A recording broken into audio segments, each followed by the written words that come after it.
अस्सलाम वालेकुम। दुरूद शरीफ पढ़ लो।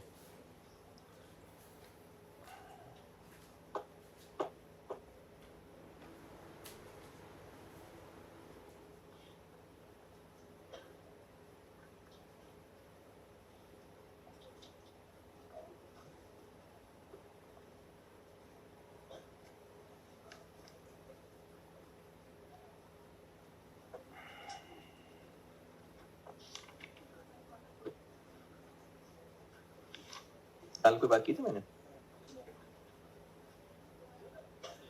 सेला रहनी क्या कहा था?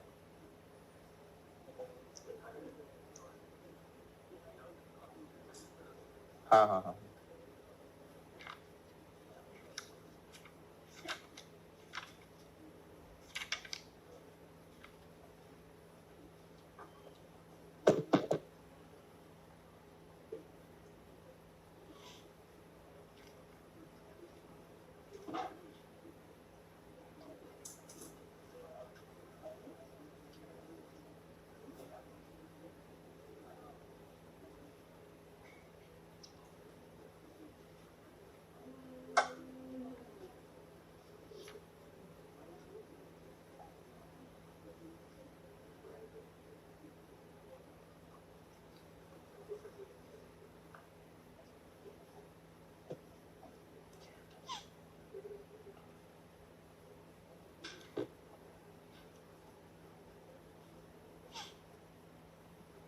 ये जितनी सर्विस सेक्टर है, ये कॉलेज है, हॉस्पिटल्स हैं, बैंक्स, यहाँ पर जो सेल्स के लोग होते हैं वो तमीज से बात नहीं करेंगे तो कस्टमर नाराज हो जाएगा। और इसी तरह से अगर आप किसी दुकान पे जाएं और वहां दुकानदार बहुत बदतमीज है, या तो ना मजबूरी है वहीं से खरीदना है, तो फिर तो बदतमीजी से क्या फर्क पड़ता है। लेकिन अगर और ऑप्शंस हैं तो दुकानदार के बदतमीज होने की वजह से कस्टमर फिर वहां से चीजें नहीं खरीदेंगे। तो दुकानदार को फिर अच्छे अखलाक वाला होना पड़ेगा। क्यों अच्छे अखलाक का होना पड़ेगा? अब अगर ये उसका बिहेवियर देखे ना, ये बहुत अच्छे अखलाक का आदमी है, तो वो अच्छे अखलाक का इंसान है या नहीं ये दुकान की डीलिंग नहीं बता रही। वो तो बिजनेस के लिए कर रहा है। असल में कब पता चलेगा? जब वो घर जाएगा। आप लोग यहाँ तमीज से बात कर रहे होंगे और घर जाके बहन भाई से, माँ के साथ, तो जो असल औकात है ना वो घर में होती है। इंसान का जो इखलाक है ना असल घर में है। और अगर घर में डीलिंग अच्छी नहीं है ना, मतलब अगर आप के अब्बा जी घर आते हैं और आप सब डर के इधर तो छुप जाते हैं। एक है एहतराम में डरना, एक है कि अम्मी भी छुप गई है, बच्चे भी छुप गए कि कहाँ की गालियां देना शुरू कर देगा, तो वो अब्बा जी को अच्छे अखलाक की आदमी नहीं है। तो अच्छे अखलाक का इंसान वो है जो घर में भी अच्छे अखलाक का है। और इसके लिए एक हदीस सुना रहा हूँ, इब्ने माजा 1977। सैयदना इब्ने अब्बास रज़ियल्लाहु तआला से रवायत है, नबी अकरम सल्लल्लाहु अलैहि वसल्लम ने फरमाया, तुम में से बेहतर वो है जो अपने घर वालों के लिए बेहतर है। यानी अगर घर वालों के साथ अच्छे हैं ना तो वो है अच्छा। तुम में से बेहतर वो है जो अपने घर वालों के लिए बेहतर हो और तुम सबकी निस्बत में अपने घर वालों के लिए बेहतर हो। तो ये जो घर में आपके अखलाक है ना, ये होते हैं असल में अखलाक। उसके अलावा तो बाहर तो ड्रामेबाजी। एक होमवर्क तो यकीनन नहीं दिया था मैंने, क्लास में ही कर दिया था, और अच्छे बच्चे होते तो वही दोबारा कर लेते, और अगर नहीं किया तो चलो कोई बात नहीं। केस 1 मैंने हेडिंग दी हुई थी कि बिजनेस एक ही प्रोडक्ट बेचता है। अब मल्टीपल प्रोडक्ट्स पे आ जाते हैं। डिपार्टमेंट तो मल्टीपल है ही है और प्रोडक्ट्स भी एक से ज्यादा हैं।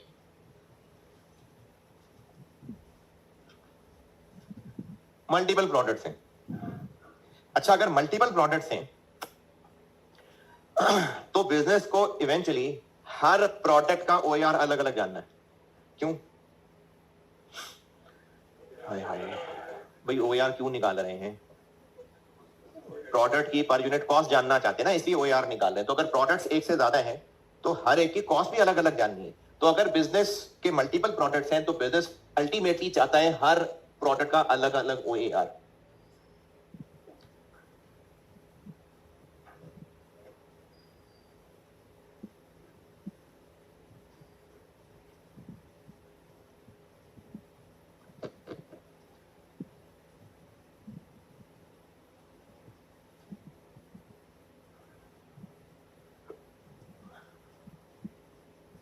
हर प्रोडक्ट के लिए बिजनेस ने सेपरेट OAR पर यूनिट जानना है।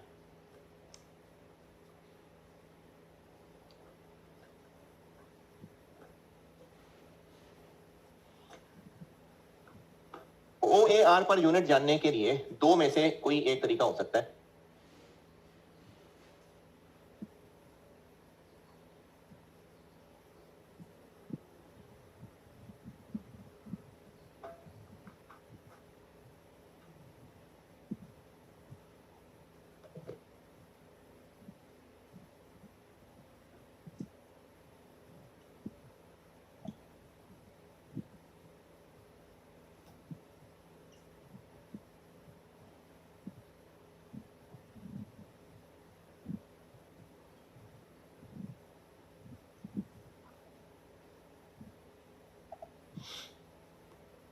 दो तरीके हैं, दोनों में से कोई एक हो सकता है।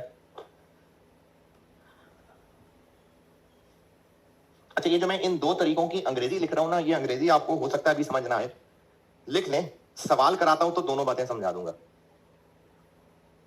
अभी लिख रहा हूं, समझा मैं सवाल के साथ देता हूं।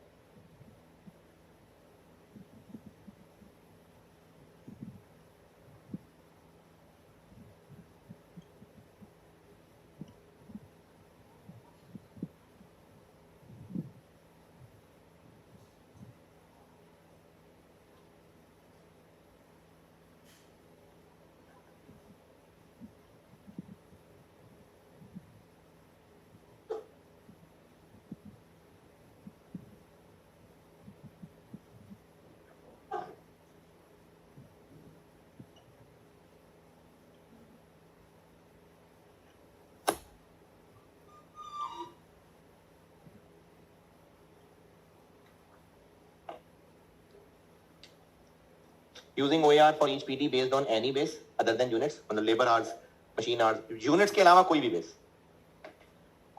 कैसे है वो सवाल से सिखाता हूं। और एक तरीका हो सकता है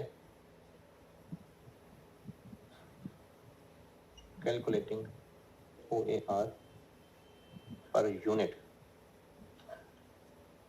for each product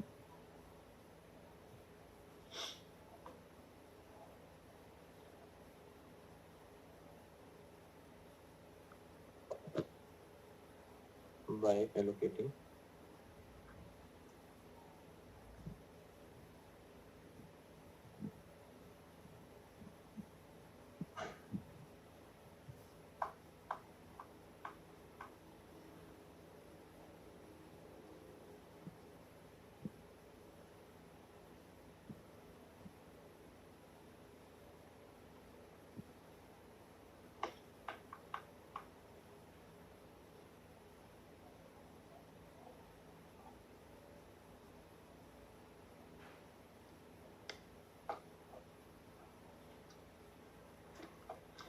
ये लिख लें, फिर एक सवाल लिखें, तो सवाल को सॉल्व करते करते ये बात समझाता हूं।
ये लिखा, चले सवाल लिखें।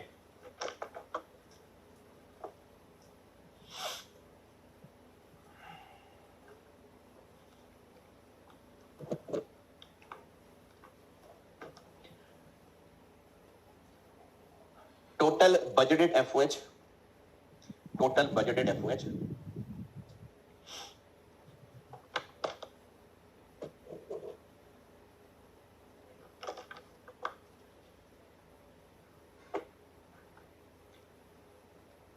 After total budgeted FOH after primary and secondary apportionment, यानी बिल्कुल फाइनल आंसर।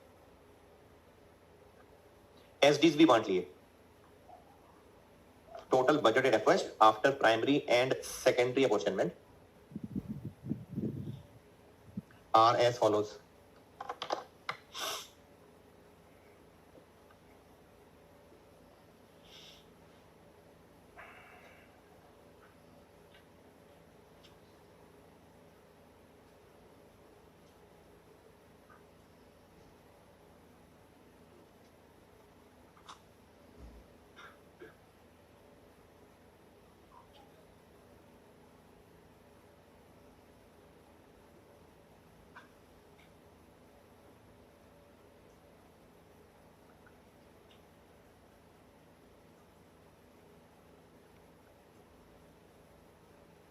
बता दो।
PD1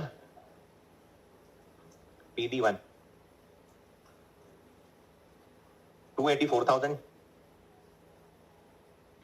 284,000 और PD2 190,000।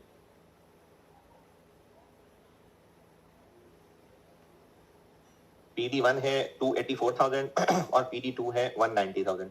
ये प्राइमरी सेकेंडरी सबके बाद है, बिल्कुल जो OAR से जस्ट पहले न्यूमरेटर निकलता था ना, वो बताया मैंने।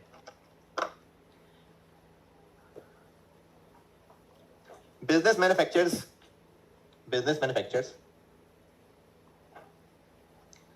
two products, that is A and B, which are processed through both PDs। Business दो प्रोडक्ट्स बनाता है, ए और B, which are processed through both PDs, दोनों पीडीज से गुजर के बनते हैं।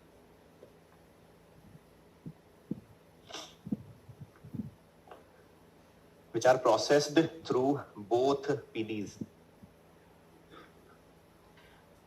Product wise budgeted information, product wise budgeted information is as follows।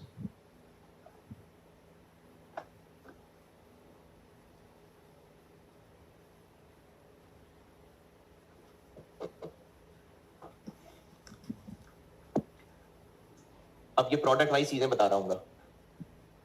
Production units में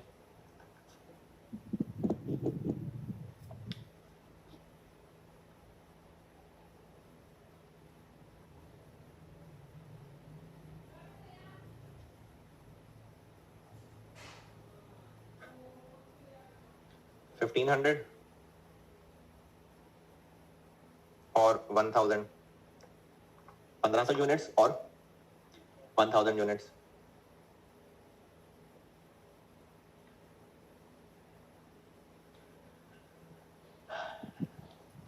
Here labor hours per unit PD1 में और PD2 में। क्या मतलब है इस बात का? यहां जो लिखूंगा उसका क्या मतलब होगा कि प्रोडक्ट ए को PD1 में एक इतने घंटे लगते हैं और PD2 में इतने घंटे। तो प्रोडक्ट ए के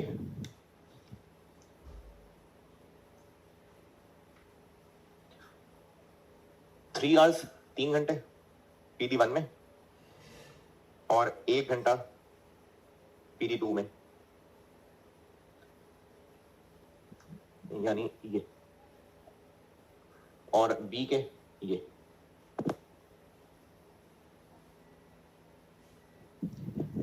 यानी PD1 में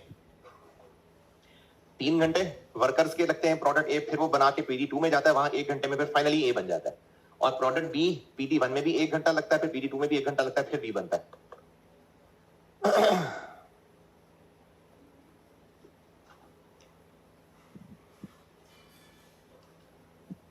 इसके बाद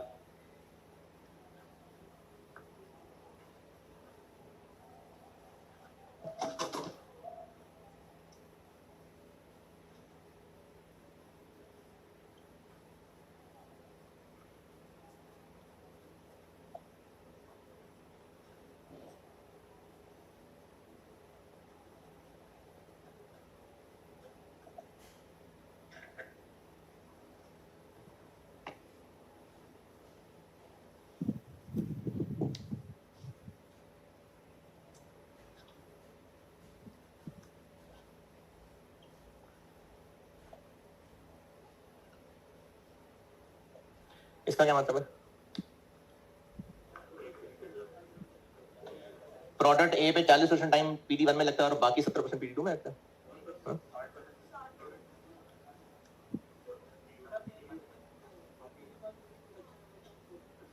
हाँ, PD1 में अगर टोटल 10,000 मशीन आर्स हैं तो उनमें से 4,000 ए पे लगते हैं, 6,000 बी पे लगते हैं, ये मतलब है इस बात का। PD2 में अगर टोटल 10,000 मशीन आवर्स काम हो रहा है तो 7,000 घंटे ए पे लगते हैं, 3,000 बी पे लगते हैं, ये ऐसे।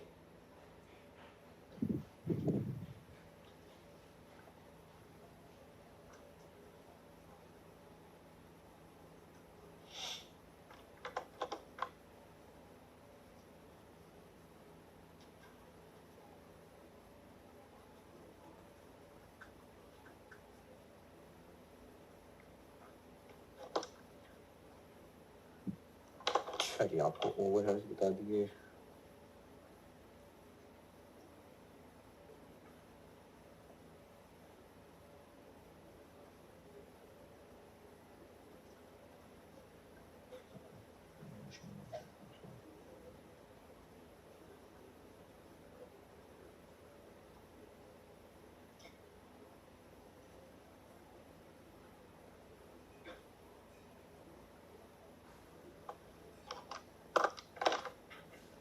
रिक्वायर्ड है मुझसे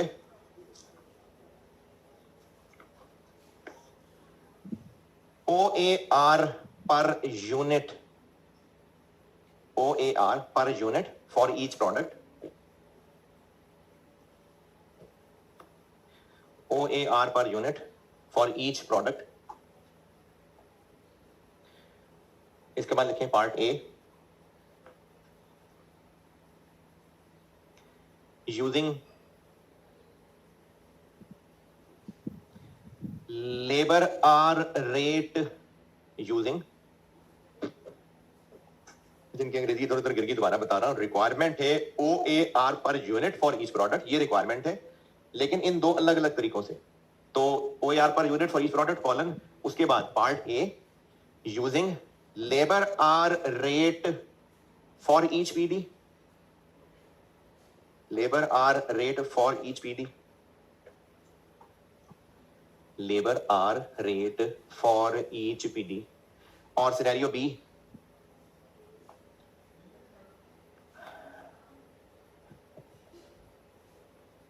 by allocating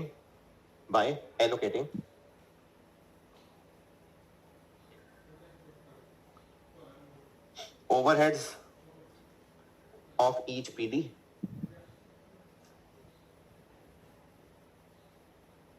overheads of each PD into products in ratio of machine hours,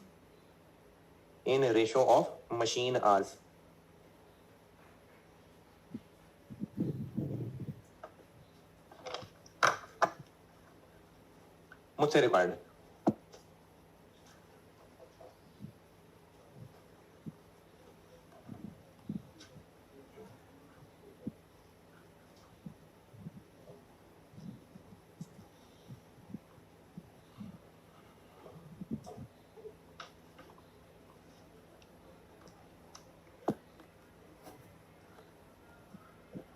requirement A क्या बनाई है? यूजिंग लेबर आर रेट और ईच पीडी। हर पीडी का अगर हम O A R per labour hour निकालें तो क्या फार्मूला होगा? Total effort divided by labour hour. तो मैंने आपको तो बताया नहीं टोटल लेबर आर को किधर, ये यहां से निकालने पड़ेंगे। Total budgeted labour hours PD one के कितने? 1500 यूनिट्स 3-3 घंटे लगा के गुजरे यहां से, और 1000 यूनिट्स 1-1 घंटा लगा के गुजरेंगे बजटेड जी। 1500 यूनिट्स ए के पीडी वन से इतने घंटे लगा के गुजरेगा ना, और 1000 यूनिट्स बी के इतने, तो पीडी वन के टोटल लेबर आवर्स कितने हो जाएंगे? 5500। इसी तरह पीडी टू से 1500 यूनिट्स 1-1 घंटा लगाएंगे और 1000 यूनिट्स भी 1-1 घंटा लगाएंगे, 2500। ये बजटेड आवर हो गए। तो अगर हम हर पीडी का ओएआर निकालें पर लेबर आवर, पीडी वन का 284,000 डिवाइडेड बाय 5500 जी 51.64, और पीडी टू का 190 डिवाइडेड बाय 2576। बस यहां तक पहले देखें, बात समझ आई तो फिर अभी फाइनल आंसर नहीं आया, मैंने तो ओआर पर यूनिट कहा है। यहां तक क्या किया मैंने? हर पीडी का ओआर पर लेबर निकाला जो अब तक कर रहे थे। अब इसको यूज करके पर यूनिट बनाना है। ये मैंने आपको शायद ओवरहेड्स के पहले ही लेक्चर में ये बात सिखाई थी। इसको यूज करके अब हम पर यूनिट देखें बनाते हैं। ओएआर पर यूनिट बनाने लगा। प्रोडक्ट ए की बात करता हूं। प्रोडक्ट ए का एक यूनिट पीडी वन से कितने आवर्स लगा के गुजरेगा? 3। और पीडी वन में 1 आवर काम होता है तो खर्चा होता है, और ये पीडी टू से गुजरेगा 1 घंटा लगा के, और पीडी टू में 1 घंटा काम होता है तो 76। 154.92। ये एक ए का ओआर पर आर से पर यूनिट बनाया मैंने। बी का बनाया आप, बी का ओआर पर यूनिट निकालें।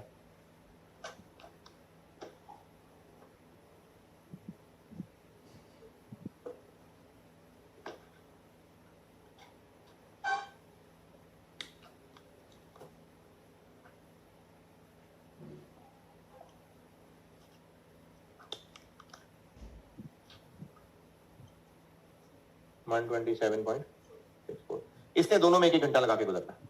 ये रिक्वायरमेंट ए कि इवेंचुअली निकालना है ओआर पर यूनिट, लेकिन उसके लिए पहले हर पीडी का कोई ओआर पर लेबर आर या मशीन आर निकालेंगे और उसको यूज करके फिर पर यूनिट बनाएंगे। एक ये तरीका है। सवाल में कैसे पहचानेंगे कि मल्टीपल प्रोडक्ट्स हैं कि सिंगल प्रोडक्ट है? सवाल में पता चल जाएगा। अब अगली बात, अगर मल्टीपल प्रोडक्ट्स हैं तो ये कैसे पहचानेंगे कि ये ए वाला पार्ट है कि बी वाला पार्ट है? वो भी सवाल की वर्डिंग से अंदाजा होगा, सवाल के कॉन्टेक्स्ट से अंदाजा होगा।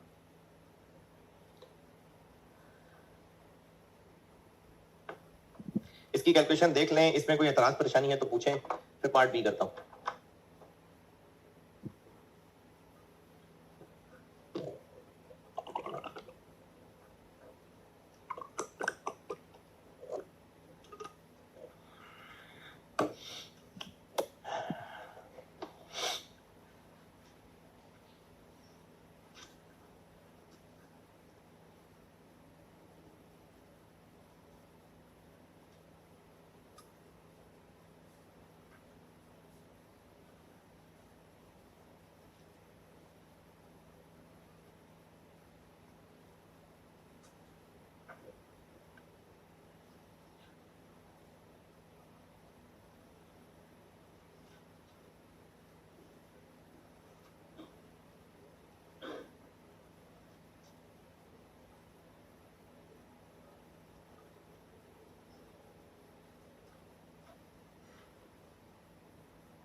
हाँ जी, पार्ट ए, कोई सवाल परेशानी? अच्छा, अब जो पार्ट बी करने लगा हूं ना, वो पहले आप देख लीजिएगा, मैं जो यहाँ डायग्राम बना रहा हूं, अगर आपको काम की लगे तो नोट कर लीजिएगा। देखें, शायद आपको कोई मैपिंग वाली पिक्चर बन जाए दिमाग में, ना काम की लगे तो छोड़ देना।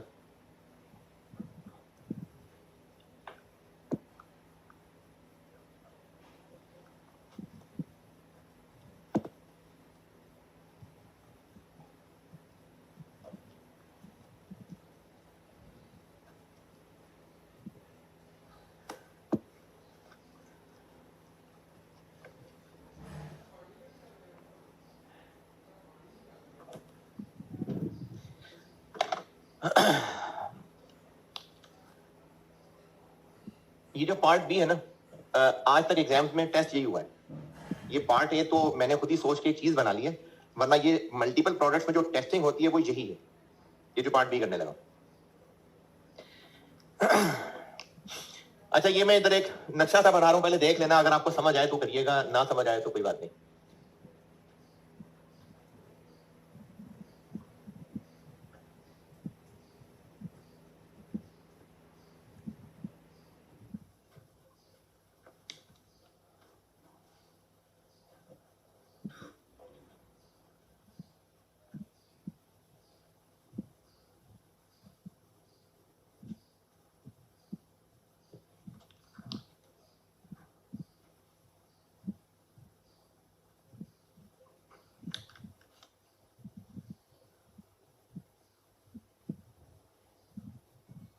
ये क्या हुआ भाई? हैं? जो अब तक हम कर रहे थे, प्राइमरी अपोर्शनमेंट, सेकेंडरी अपोर्शनमेंट, अब तक जो कर रहे थे, और सिंगल प्रोडक्ट होता था तो हम हर पीडी का ओआर निकाल लेते थे। अब यहां तक तो पहले की तरह ही पहुंचेंगे, ये तो वही है जो पहले अब तक पड़ा था।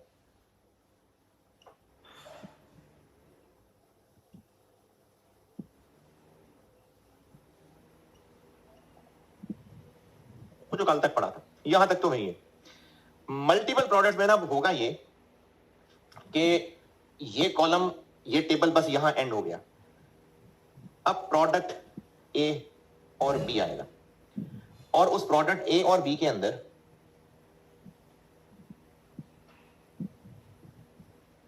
ये जो PD1 का टोटल आया हुआ है, इसका अगर मैं इस सवाल का डाटा लूं तो 40%, 60%, यहां तक जो अब तक कर रहे थे वैसे ही है। उसके बाद इन दो फिगर्स के साथ ये सलूक होगा कि फिर ए और बी का कॉलम बना, और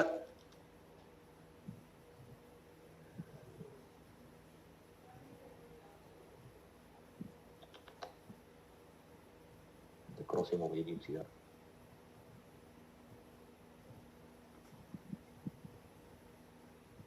अगर इस सवाल का डाटा लूं तो नहीं, उल्टा हो गया। अब ये जो दो फिगर्स प्रोडक्ट ए की मिल गई हमें, ये जो दो प्रोडक्ट बी की मिल गई हमें, अब ये प्रोडक्ट ए और बी का न्यूमरेटर आ गया, और हम इसको इन दोनों के यूनिट से डिवाइड कर देंगे तो दोनों का OAR पर यूनिट आ जाएगा।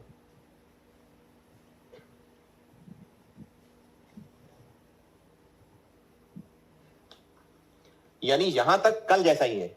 एक बार पीडीज में पहुंच गए तो फिर आपको कोई ना कोई गाइडेंस दी होगी कि पीडीज के टोटल को प्रोडक्ट्स में बांट लें, और अब जब प्रोडक्ट में बांट लिया, अब ये पीडी के न्यूमरेटर से शिफ्ट हो गए, हर प्रोडक्ट का न्यूमरेटर बन गया, और OAR पर यूनिट निकालना है तो उनके अपने अपने यूनिट से डिवाइड कर दे तो OAR पर यूनिट आता है।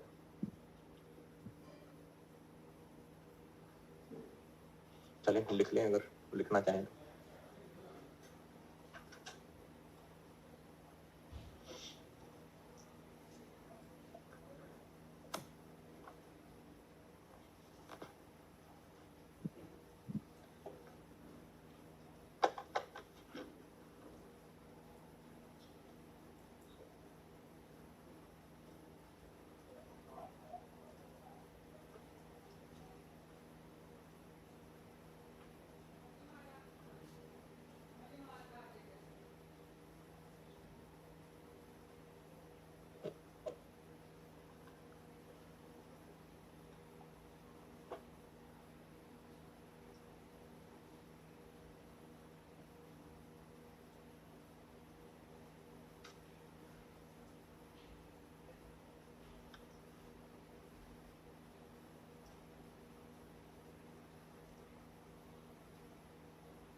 अच्छा, अब इस सवाल का सलूशन ये बना कि PD1 और PD2 ये सारा सॉल्व करके ये फिगर्स मैंने बता दी हुई है।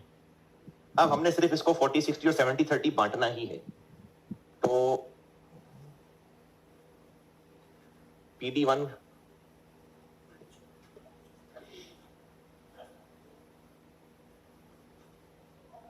PD1 का टोटल आया हुआ है 284 और PD2 का 190। PD1 को हमने बांट देना है 60 40 और 40 60 और इसको बांटना है 70 30। तो इसको 40 60 बांटे 11 36 00 400 और इसको 70 30 बांटे 133 000 57 000। तो ए का न्यूमिनेटर बन गया 24 6600 और 222 7400 और OAR पर यूनिट निकालना है। तो इसके 1500 यूनिट्स हैं, इसके 1000 यूनिट्स हैं। तो OAR पर यूनिट बन जाएगा 164.4 और 227.4। तो product wise OAR per unit निकालने के लिए दो रास्ते हो सकते हैं और एग्जाम्स में अभी तक यही वाला ही है और सवाल से आइडिया हो जाया करेगा कि कौन सा रास्ता है।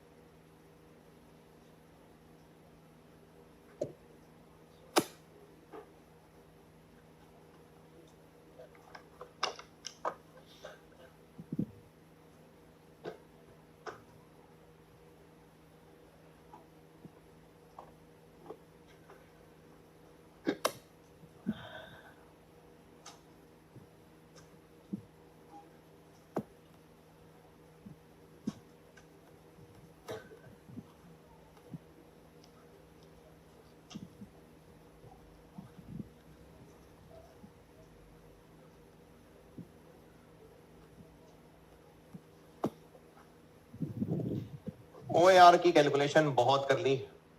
अब इस चैप्टर का दूसरा हिस्सा जो मैंने बांटा था साल के एंड पे आ जाते हैं।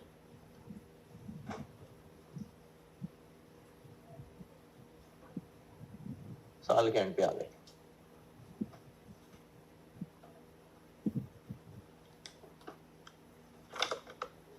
जी हाँ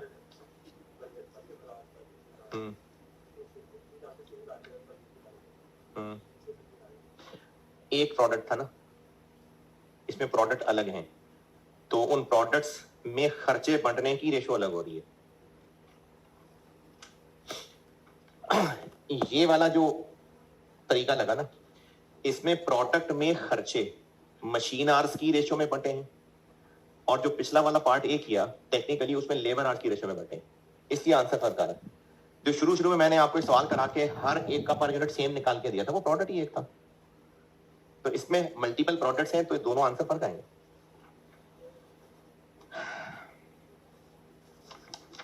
अच्छा, एक तो ये इतने सारे लोगों में से टेस्ट दिया है सिर्फ 45 ने, शाबाश। बाकी को क्या तकलीफ है? देखें, ये बात याद रख लें कि आप ना जबानी सवाल देख के सवाल करने के काबिल नहीं हो जाएंगे। अब ये आपने फैसला करना है कि टेस्ट दे दे के प्रैक्टिस कर लें या अटेम्प्ट दे दे के प्रैक्टिस कर लें। तो ज्यादा बेहतर टेस्ट दे दे के प्रैक्टिस करें।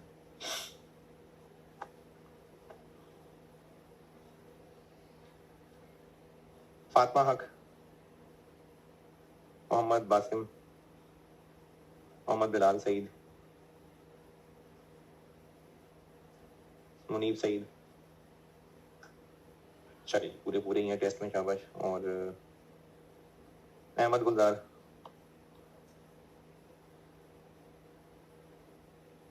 मोहम्मद शुएब, एक नंबर काटा है, चलो ठीक है, शाबाश। बिनिश काजमी,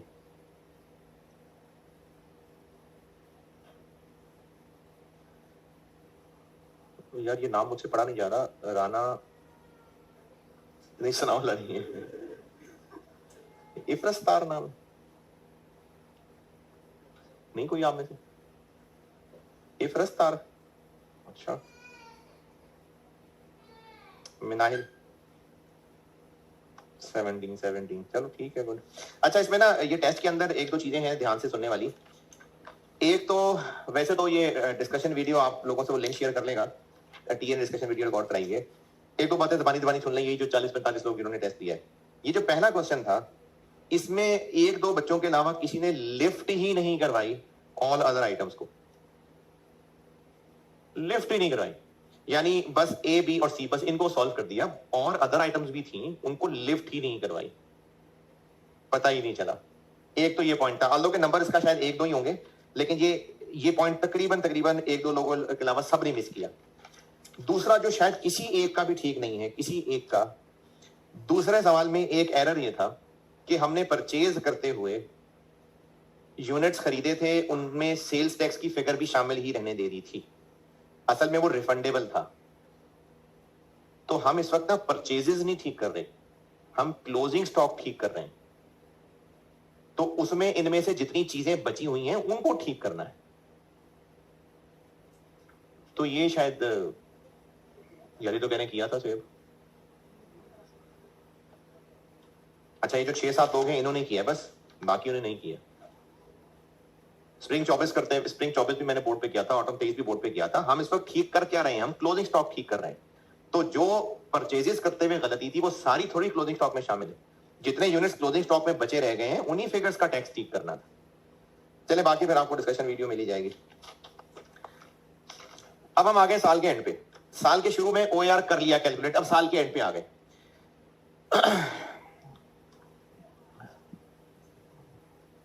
साल के शुरू में ओएआर कैलकुलेट कर लिया था।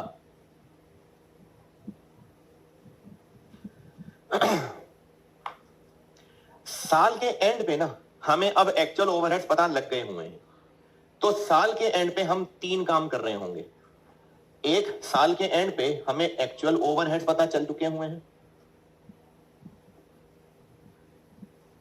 तो वो जो ओएआर निकाला था वो तो अंदाजा था ना, उस अंदाजे के, अभी मैं ये अभी एक दफा जबानी बोल रहा हूं, फिर इसके फार्मूला लिखूंगा, सवाल कराऊंगा, फिर बोलूंगा, को 2-4 दफा इस चैप्टर में ही बता दूंगा, फिर आगे एक और चैप्टर पढ़ाने में तब भी समझा रहा हूं ये बात जो भी लिखने लगा हूं। ये जो अंदाजा लगाया था, इस अंदाजे को यूज करते हुए हम एक फिगर कैलकुलेट करते हैं, उसको कहते हैं अप्लाइड ओवरहेड्स। एक्चुअल ओवरहेड्स जो इस साल में असल में हुए, अप्लाइड ओवरहेड्स जो हमने अंदाजा नहीं, बजटेड नहीं, जो हमने अंदाजा लगाया था और उस अंदाजे से ओएआर पर यूनिट निकाल लिया था, जितने यूनिट्स बने उस अंदाजे के मुताबिक कितने ओवरहेड्स होने चाहिए थे, इसको अप्लाइड कहते हैं। मैं भी फार्मूला लिखता हूं, अभी चूंकि इंट्रोड्यूस करा रहा हूं इसलिए जबानी बोल रहा हूं। साल के शुरू में हमने ओएआर पर यूनिट निकाल लिया, साल खत्म हुआ, टोटल ओवरहेड्स इतने आए, इनको कह दिया एक्चुअल ओवरहेड्स। अप्लाइड ओवरहेड्स का कॉन्सेप्ट ये है कि वो जो ओएआर पर यूनिट निकाला हुआ है उसके हिसाब से जितने यूनिट्स एक्चुअली बने उनके लिए कितने एफओएच होने चाहिए थे, इसको अप्लाइड कहते हैं। और हुए कितने, एक्चुअल। इन दोनों में अगर डिफरेंस है तो उस डिफरेंस को अंडर या ओवर अप्लाइड कहते हैं। तो साल के एंड, यानी अगर सवाल में आपको साल का शुरू ही, जैसे अब तक सवालों में बजटेड डाटा दिया होता था तो पूछा भी ओआर होता था, अब जब आपको एक्चुअल डाटा दिया होगा तो फिर actual overheads under over applied overheads ये पूछे होंगे। सवाल की प्रैक्टिस से नजर आएगा, अगर एक्चुअल डाटा दे दिया होगा तो फिर आपसे ये चीजें पूछी होंगी। हो सकता है सिर्फ ये पूछ लें तो दोनों निकालने पड़ेंगे, हो सकता है ये तीनों नाम लेके पूछे होंगे, अगर सिर्फ ये भी पूछ लें तो ये भी निकालेंगे तो अंडर ओवर अप्लाइड निकलेंगे। तो साल का अगर गुजर चुका डाटा दिया है तो ये चीजें एग्जाम में पूछी जाएंगी। इनके फार्मूले, इनकी कैलकुलेशन बताता हूं।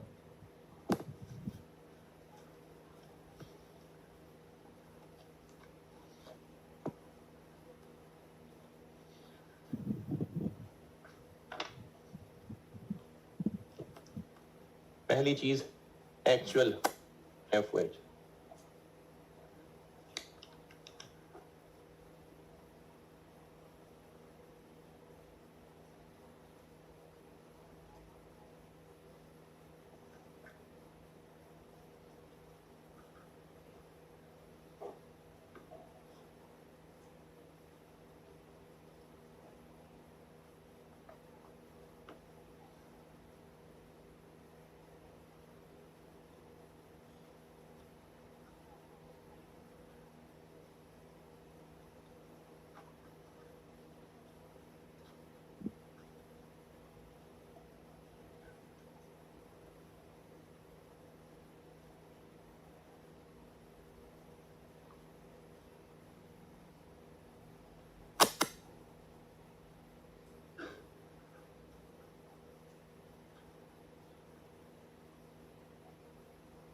हो सकता है हमें सवाल में हर पीडी के एक्चुअल एफर्ट्स निकालने पड़े, तो तरीका वही होगा अपने प्राइमरी अपॉर्चनमेंट, सेकेंडरी अपॉर्चनमेंट, यानी जो काम अब तक हमने ओएआर के लिए सीखा था ना, बस फर्क सिर्फ ये होगा कि वो सारी बजटेड इंफॉर्मेशन होती थी, अब एक्चुअल होगी, काम वही होगा।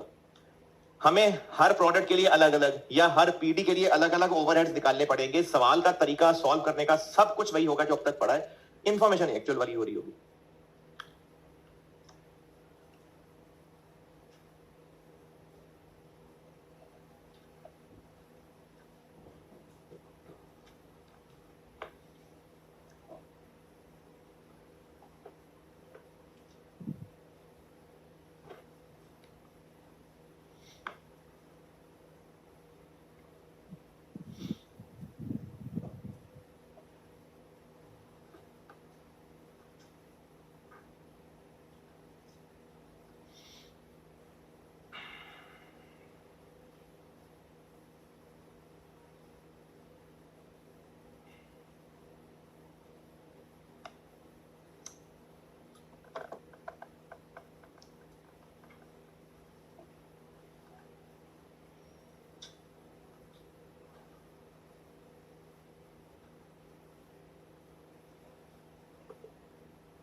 अप्लाइड एफर्ट्स का फार्मूला ये है,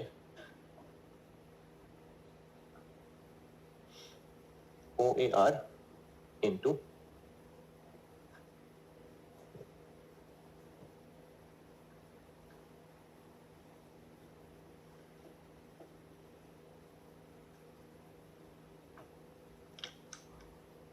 क्या मतलब हुआ, अगर है OAR rupees per labour hour तो into actual labour hour, rupees per unit into actual units produced, rupees per machine hour into actual machine hours.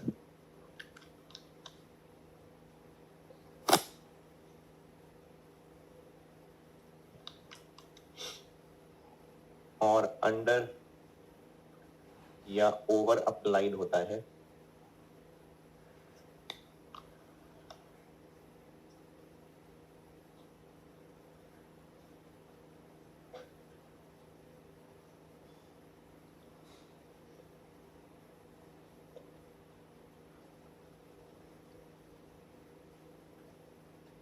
इनका डिफरेंस।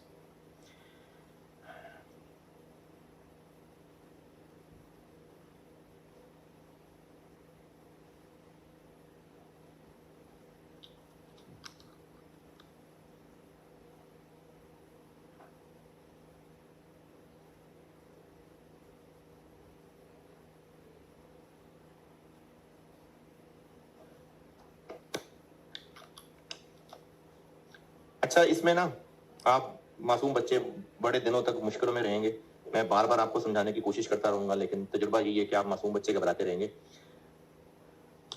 माइनस में आंसर आया है तो क्या, प्लस में आंसर आया है तो क्या, प्लस माइनस का मसला नहीं है, इनका डिफरेंस अंडर अप्लाइड कहलाएगा।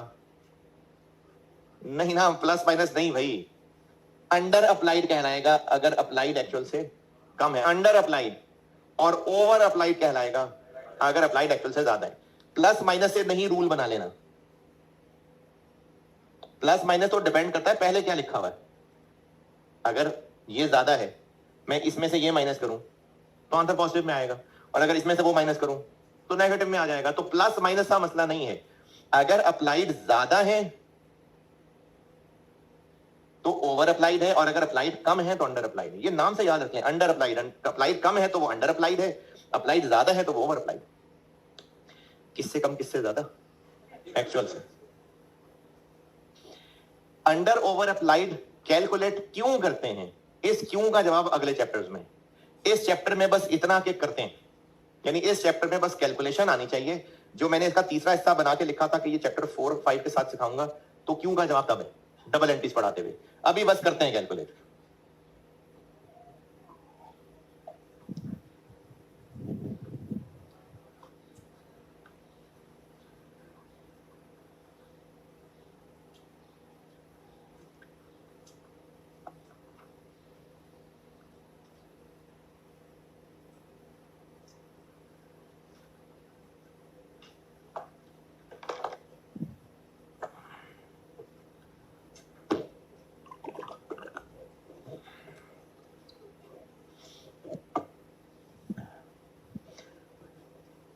ऑटम 2009 पे आए, autumn 2009।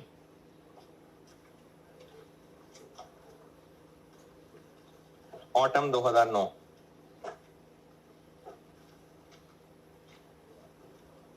Following information has been extracted from the records of RT Limited.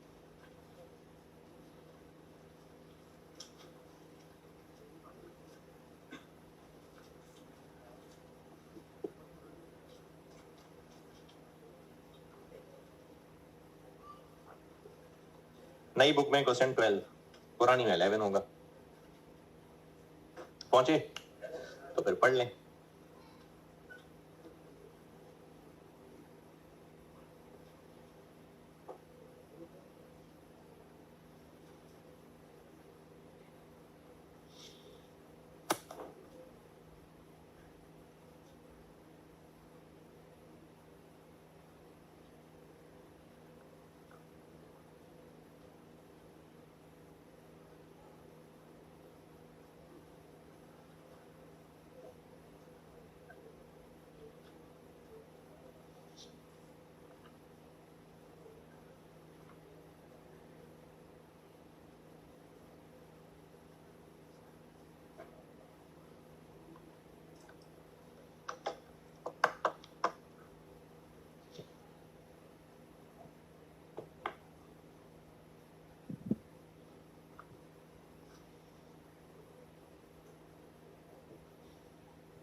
हाँ जी।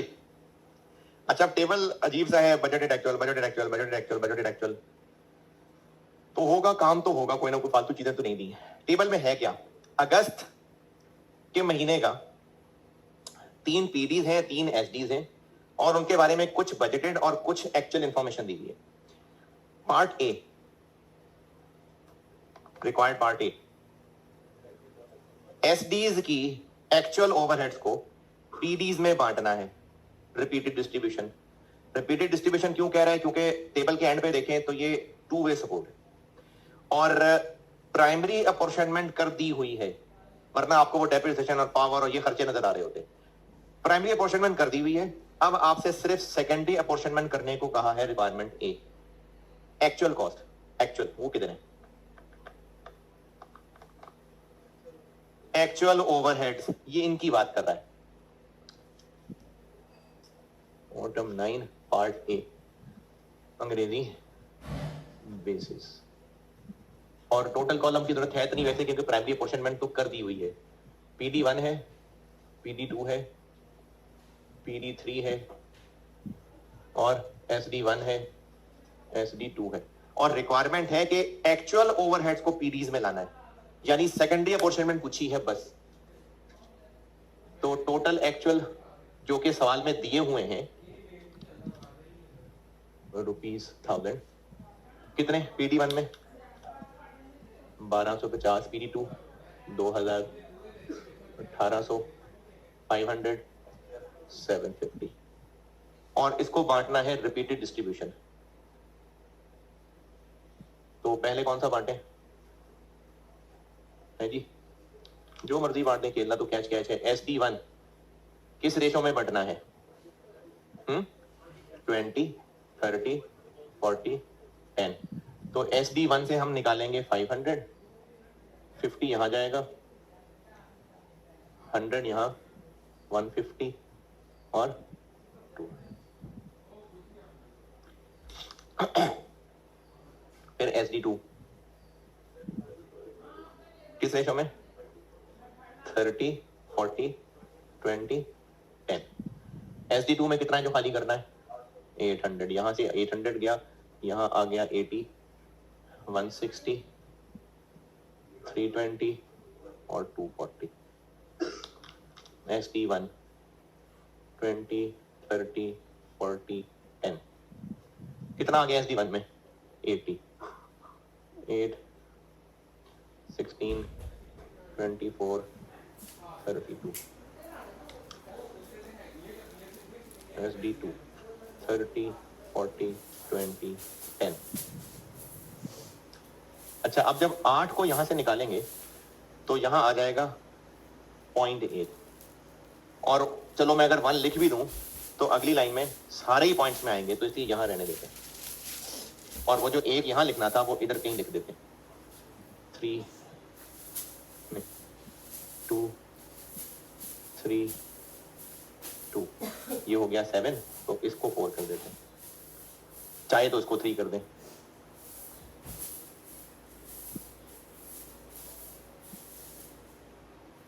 वन 6, 0, 8, 2, 4, 9, 8, 2, 1, 9, 4। ये पार्ट ए होगा। तो बांटने का तरीका, कैलकुलेशन, फॉर्मेट सब वही जो OAR में था, बस डाटा एक्चुअल है। पार्ट बी, डिपार्टमेंट वाइज यानी PD1, PD2, PD3 इनके अंडर ओवर निकालने हैं। ये आ गए एक्चुअल। अप्लाइड कैसे निकलेंगे? इनके OARs को एक्चुअल से मल्टीप्लाई करना पड़ेगा। कितने OAR? OAR निकालने पड़ेंगे, तो इसीलिए बजटेड डाटा भी दिया हुआ है। यानी अब हमें यही टेबल दोबारा बनाना पड़ेगा, हमें नहीं, आपको दोबारा बनाना पड़ेगा बजटेड फिगर्स से। बजटेड फिगर्स, ये बजटेड फिगर्स डाली, यहां बजटेड फिगर्स आ गई। OAR तक कैसे पहुंचे? डाटा देखें ना, P1 सबसे आखिरी लाइन मशीन आवर्स, तो उसको बजटेड मशीन आवर्स से डिवाइड करेंगे। बजटेड मशीन आवर्स टॉप पे दूसरी लाइन, पहली लाइन में दिया हमें। PD2 तो बजटेड लेबर आवर्स से डिवाइड करेंगे, तीसरी लाइन में दिया हमें। तीसरा material cost, budgeted material cost, पांचवी लाइन में दी हुई है। तो OAR निकल आए तीनों के। फिर जो OAR पर मशीन आवर था उसको एक्चुअल मशीन आवर से मल्टीप्लाई किया तो वो इसके अप्लाइड आ जाएंगे। और जो OAR पर लेबर आवर था उसको एक्चुअल लेबर आवर से मल्टीप्लाई किया तो इसके अप्लाइड आएंगे। और जो परसेंटेज ऑफ मटेरियल कॉस्ट था उसको एक्चुअल मटेरियल कॉस्ट, तो तीनों के अप्लाइड आएंगे और डिफरेंस है अंडर ओवर अप्लाइड। ये आपका होमवर्क।